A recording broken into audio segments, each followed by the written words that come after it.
Hi, my name is Sally and I am 37 years old.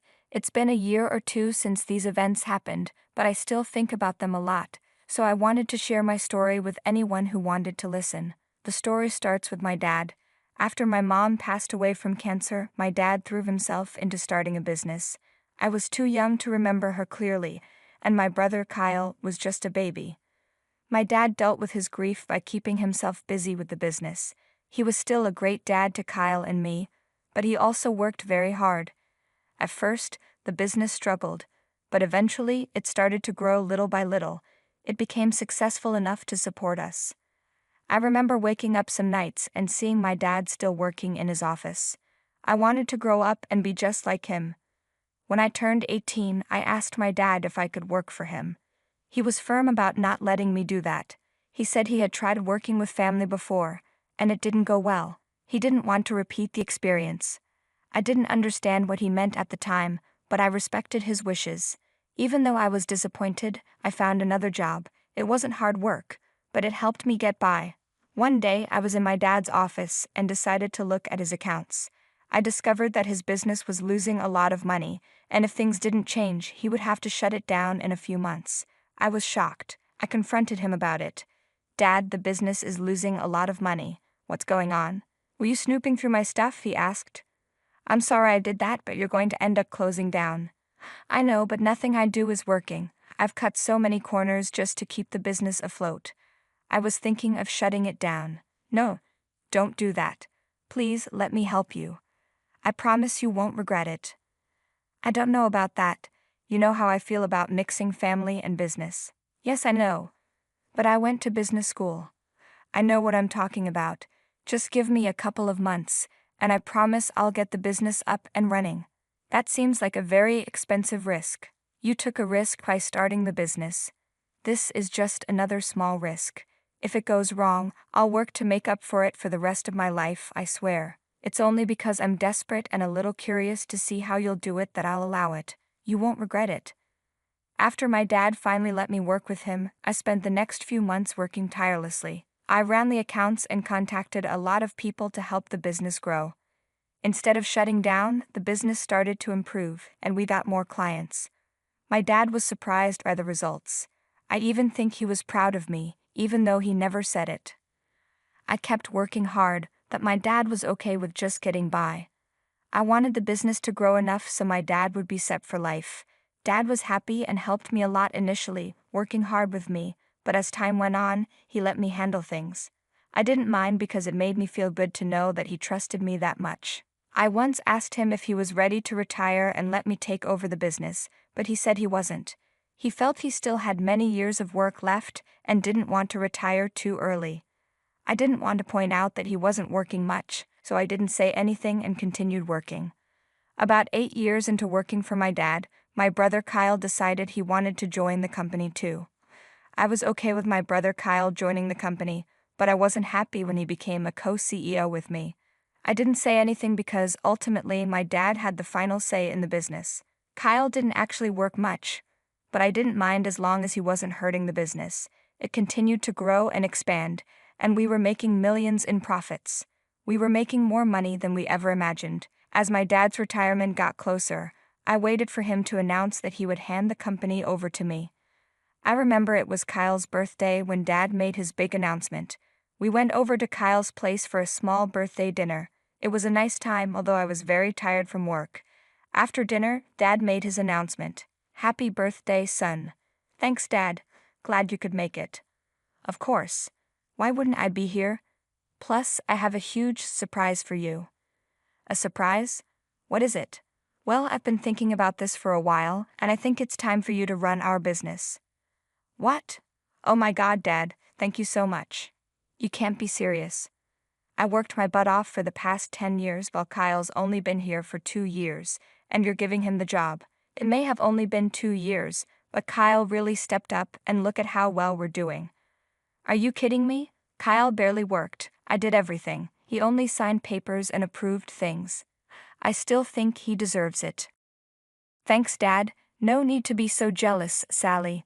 Don't worry, you can keep working with me. I'll even give you a raise if you'd like." "No, I'm out. You guys can take your stupid business and shove it. I won't stand for this disrespect.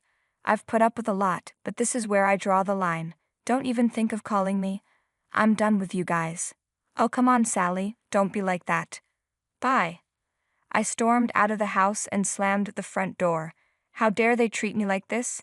Did they even know how many nights I gave up sleep to work? Did they know how many eye drops I used because I spent so much time looking at my screen that my eyes dried out? Did they know that no matter how sick I was, I still came to work? I took a maximum of 4 months off in 10 years. My social life was non-existent, my romantic life was non-existent. I had no life other than the business, and I loved it. I loved seeing my work pay off. I loved watching us grow from a small business in a corner store to this $1 million company with its own building. I was proud of myself. But for all that to get thrown away so easily to my brother, who never showed interest until he found out how much our company was worth, I was livid. I was hurt. I felt betrayed. I was the one who stood by my dad when we were about to lose our business. What did Kyle even do? He just sat in his office all day playing games on his phone or watching videos online. Whenever we had meetings, he stayed quiet and looked to me to make decisions. It was already insulting enough that Dad made him the co-CEO with me, but for Dad to give the entire business to Kyle was unacceptable. When I got back home, I felt a mix of emotions. I broke down and cried. I always knew that Kyle was my dad's favorite. I saw it growing up when Kyle just had to mention something, and Dad would get it for him, while I had to beg for things or save up and buy them myself. I hoped that working so hard would make Dad realize how good I was and appreciate me. In the end, he still favored Kyle, and it hurt so much. I let myself wallow in my pain for a long time. Dad and Kyle kept trying to reach out to me, but I blocked them. I didn't want to hear anything from them. Knowing them, they would only say I was being a baby and overreacting. I knew I wasn't. Any sane person would feel hurt. I wallowed for about a week, and then I decided to take care of myself. I went out and shopped, had spa days, and ate properly for the first time in a while. I initially wanted to let go of everything, but I found that the anger in me just wouldn't go away.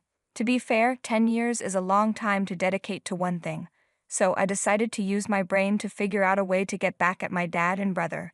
I knew I couldn't do anything significant on my own, so I decided to reach out to my Uncle Hank, my dad's brother. Uncle Hank had his own business, and he and my dad had a falling out about 14 years ago, but I never knew why. I was just hoping that reaching out to him would be my lucky break. When I told Uncle Hank what my dad had done, he said he would come over and help me get even. I was excited. I guessed that my uncle was still upset about whatever my dad did that caused their falling out. I remember Uncle Hank and Dad being super close when I was growing up, and then suddenly, Uncle Hank stopped coming around. When I asked Dad about it, he just said they had a fight, and that Uncle Hank wouldn't be coming over anymore. Uncle Hank didn't hold it against us kids and still found ways to stay in touch. Kyle didn't really care, but I loved Uncle Hank. He was this happy-go-lucky guy who always knew how to make a good joke. Plus, he spoiled me a lot. I guess he saw how spoiled Kyle was and decided to treat me the same. Uncle Hank showed up at my place about 3 hours later. "Hey Sally, sorry for the delay. I got caught up in some work and then traffic. It's okay, come in." "So my piece of crap brother used you to help grow his business and then kicked you out, huh? That sounds familiar." "Yeah, it sucks." "What do you mean by familiar?" "You were way too young to know this, but I was your dad's business partner. He worked me like a dog, and when he saw us growing, he pulled some messed up stuff and pinned it on me. Then he threw me out." "Oh God, that's horrible. Why would he do that?"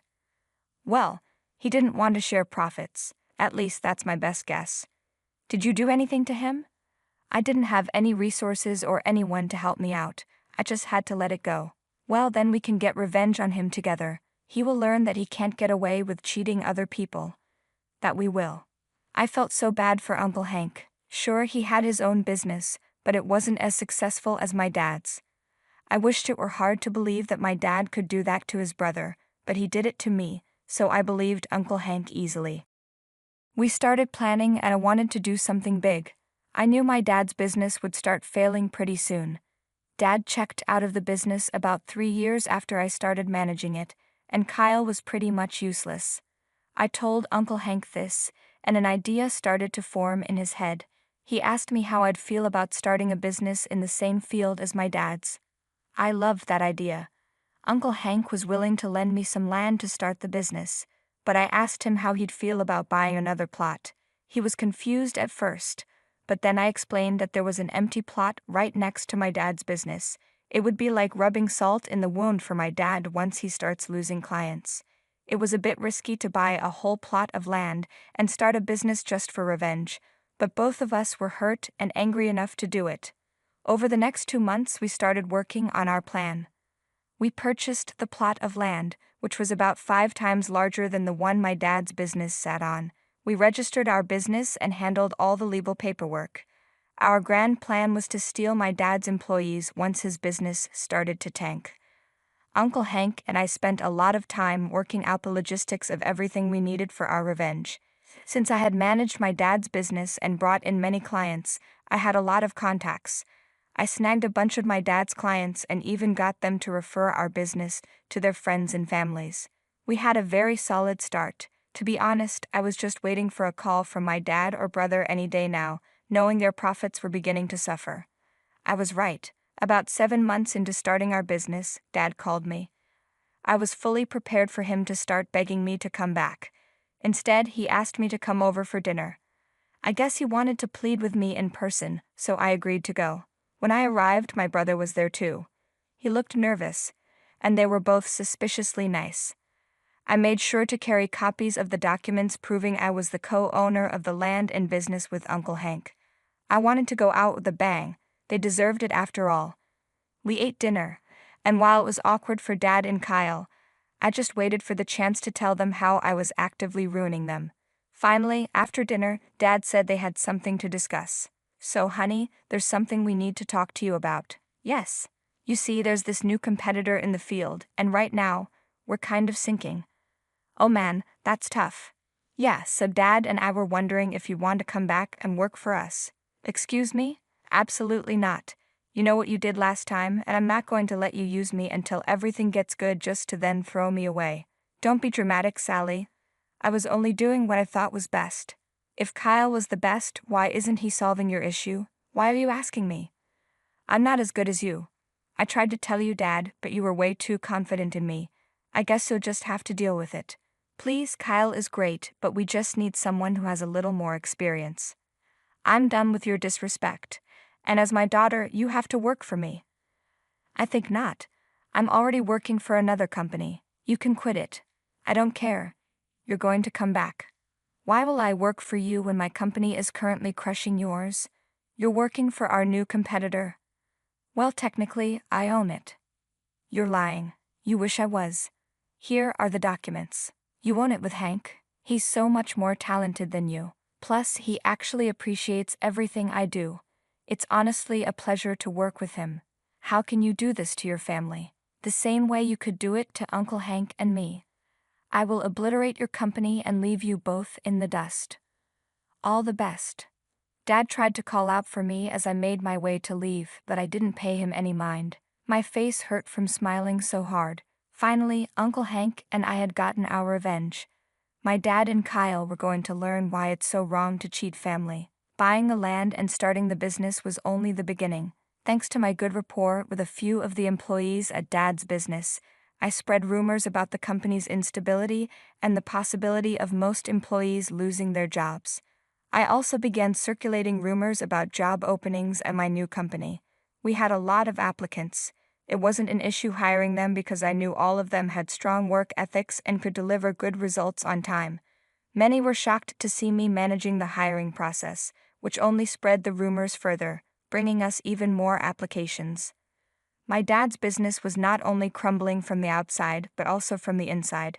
Dad furiously called Uncle Hank and yelled at him for sabotaging his business, but Uncle Hank just laughed in his face and told him he deserved it before hanging up. In about another year, Dad's business was running at a huge loss and in large amounts of debt. Uncle Hank and I were thriving. We were even bigger than my dad's business had been at its peak. We had about 20 times the number of clients that Dad ever had. It was an amazing feeling of accomplishment. Since Dad's business was running at a loss, Uncle Hank and I bought it off him. He was so mad about it he refused to look us in the eye when we signed the final papers. I didn't think our plan would work out this well, but I was glad. Uncle Hank and I are living much more comfortably now. The anger that had been in us for a long time finally went away. In Uncle Hank, I found another, better father figure. He truly cared for and appreciated me. I made sure to always let him know just how grateful I was for him. So that's my story. I learned just how important family is and that it's a pretty bad move to cheat on your family. You never know how it may come back to bite you.